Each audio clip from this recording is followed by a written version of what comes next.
রাতে খাবারের পর কিছুটা ভাত থেকে গেলে আমরা এটা রেখে দিই। সকালে আমরা এই ভাতটাকে বাসি ভাত বলি। অনেক সময় বাসি ভাতগুলো আমরা ফেলে দিই। তো এখন আর বাসি ভাতগুলো ফেলবো না, এই বাসি ভাতগুলো দিয়ে পাঁপড় তৈরি করে নেব। আমি এখানে 2 রকমের পাঁপড় দেখাচ্ছি। একটা দেখাচ্ছি গাজর দিয়ে। আমি একটা গাজরকে ভালোভাবে ধুয়ে পরিষ্কার করে নিয়ে এভাবে ছোট ছোট করে কেটে নিয়েছি। একটা বিট নিয়েছি, বিটটাকেও সেম খোসা ছাড়িয়ে এভাবে ছোট ছোট করে কেটে নিয়েছি। এখন ভাতগুলোর পেস্ট তৈরি করে নেব। একটা মিক্সচার জার নিয়েছি, এর মধ্যে ভাতটা দিয়ে দেব।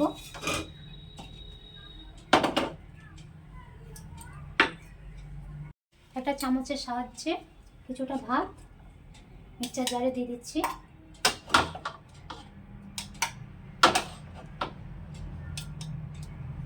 সঙ্গে কেটে রাখা গাজরগুলোও দিয়ে দিচ্ছি।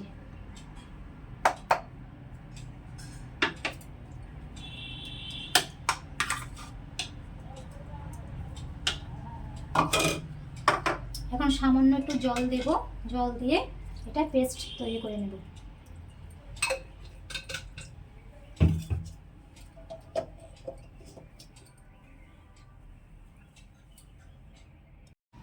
এই দেখুন ভাত আর গাজরের পেস্ট তৈরি হয়ে গেছে। এখন মিক্সচার জারে আর কিছুটা ভাত নিয়ে নেব।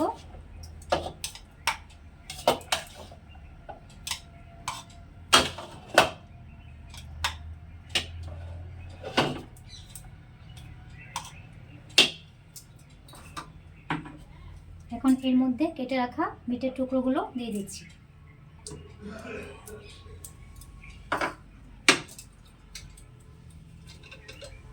সামান্য পরিমাণে একটু জল দিচ্ছি, জল দিয়ে এটাও পেস্ট করে নেব।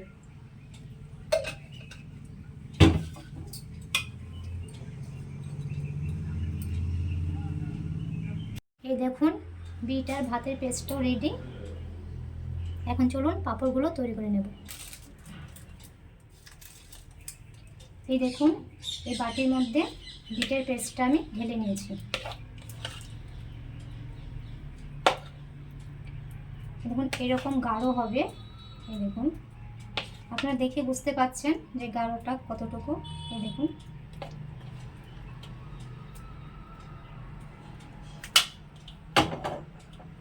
এখন আপনাদেরকে এরকম একটা প্লাস্টিকের ক্যারি নিতে হবে। ক্যারিটার এক কোণা একটু ফুটো করে নিতে হবে কাঁচি দিয়ে কেটে। অল্প ফুটো করবেন, বেশি করবেন না। এখন এই ক্যারির মধ্যে বিটের পেস্টটা ঢেলে দেব।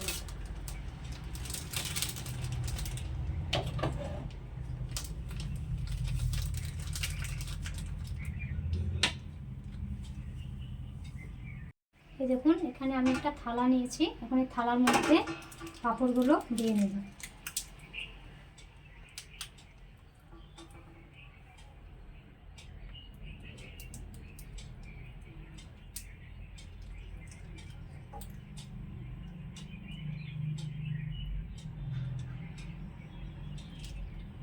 এইভাবে পাঁপড়গুলো দিয়ে নেবেন।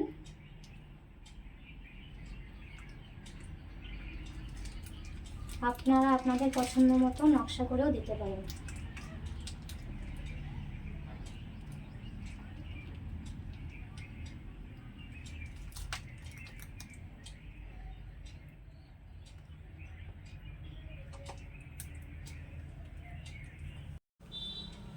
এখন বাসি ভাত দিয়ে আর গাজরের যে পেস্টটা করে রেখেছিলাম সেটা পাঁপড়টা এখন দিয়ে নেব।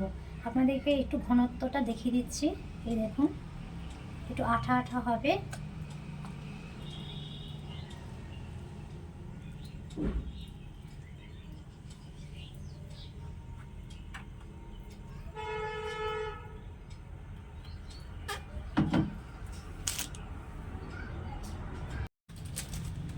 একটা প্লাস্টিক ক্যারি নিয়েছি।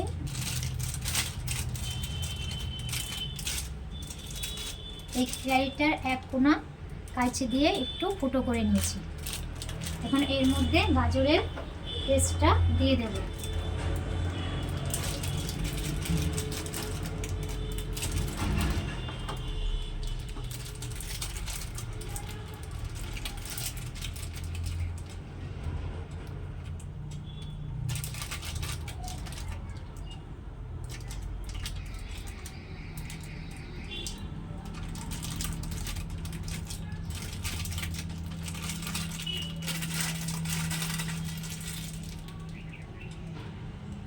এবারে পাঁপড়গুলো দিয়ে নেব। পাঁপড়গুলো দেওয়ার জন্য আমি এখানে একটি বড় থালা নিয়েছি। এখন আমার পছন্দ মতো আমি পাঁপড়গুলো দিয়ে নিচ্ছি। আপনারা আপনাদের পছন্দ মতো নকশা করে দিয়ে নেবেন।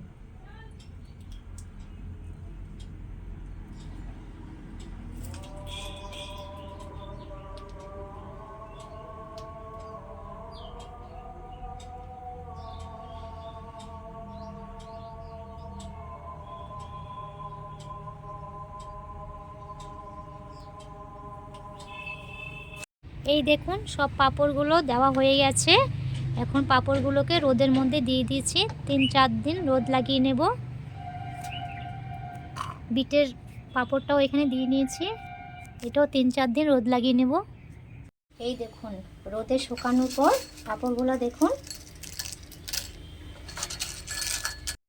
গ্যাস অন করে কড়াইটা বসিয়ে দিয়ে কড়াইয়ের মধ্যে পরিমাণ মতো সাদা তেল দিয়ে নিয়েছি। এখন পাঁপড়গুলো ভেজে নেব। গ্যাসের ফ্লেম হাই করে তেলটা গরম করে নিয়েছি। এখন গ্যাসের ফ্লেমটা লো টু মিডিয়াম করে পাঁপড়গুলো ভেজে নেব। প্রথমে গাজর পাঁপড়টা ভেজে নিচ্ছি।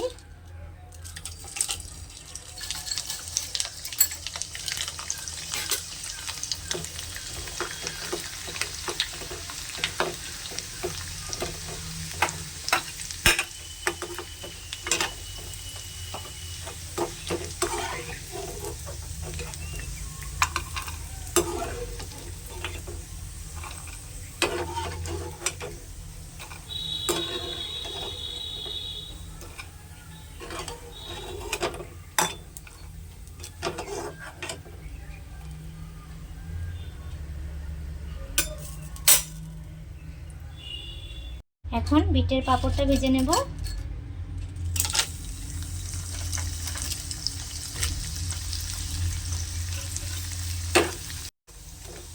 বিটের পাঁপড়, গাজরের পাঁপড় বাড়িতে অবশ্যই তৈরি করবেন। বয়মের মধ্যে ভরে রেখে দেবেন, যখন মন চাইবে বের করে তেলে ভেজে খাবেন, দেখবেন খেতে খুব ভালো লাগবে।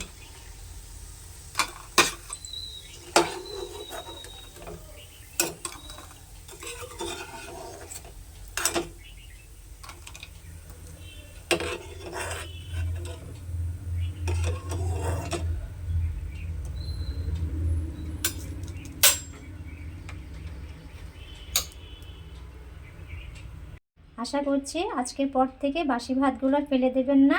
বিট আর গাজর দিয়ে বাসি ভাতের এই পাঁপড়গুলো তৈরি করে রেখে দেবেন। ভালো লাগলে আমার চ্যানেলটিকে লাইক করবেন, সাবস্ক্রাইব করবেন, আর কমেন্টে অবশ্যই জানাবেন কেমন লাগলো আমার এই বিটের আর গাজরের পাঁপড়। আজ এই পর্যন্তই। ভালো থাকবেন, সুস্থ থাকবেন, ধন্যবাদ।